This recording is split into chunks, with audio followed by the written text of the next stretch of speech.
د پاکستاني پوځ لپاره تازه او خون.ړي خبرونه راغلل. پاکستاني طالبانو په باجوړ کې 15 امنیتي پوستې نیولې دي.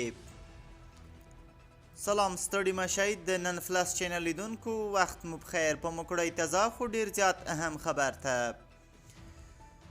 د خیبر پختونخوا په ایالتي وسنبلای کې د باجوړ استازی وایي چې پاکستاني طالبانو په تیرو څو ورځو کې په دې ولسوالۍ کې 15 امنیتي پوستې نیولې دي او د افغان طالبانو بیرغونه یې پرې رپولې.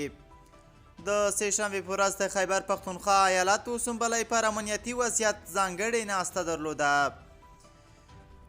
د خیبر پختونخوا وسنبلای په بیړنۍ ناسته کې چې امنیه قماندان د امنیتي وضعیت په اړه پکې معلومات ورکول، له باجوړ نه د تحریک انصاف غړي انورزیب خان ویل چې وسلوالو طالبانو د په انتخابي حوزه کې 15 امنیتي پوستې نیولې دي.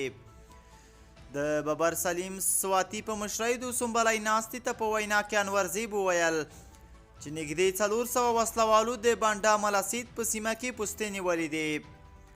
د امارت اسلامي افغانستان بیرغونه یې پورته کړي او د هغوی په ملاتړ یې شعارونه ورکړي دي. هغه زیاته کړه چې د نیول شویو پوستو ویډیوګانې چې وسلوالو ثبت کړي دي په ټولنیزو رسنیو خپرې شوې دي. 2 ورځې وړاندې پاکستاني طالبانو یوه ویډیو خپره کړه چې ښایي د سلارزو په سیمه کې یوه امنیتي پوسته نیولې ده. جنګیالي د پوستې له نیولو وروسته ناڅي او خوښي ښایي. د په وینا د پوستې د بانډا ملاسید په سیمه کې دي چې له ډیورنډ کرښې لرې پرته ده.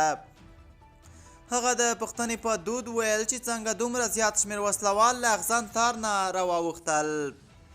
انورزیب ویل چې امنیتي ځواکونو د سیمې خلکو ته ویلي چې خپل کورونه پرېږدي څو د جنګیالیو پر ضد پوځي عملیات ترسره شي.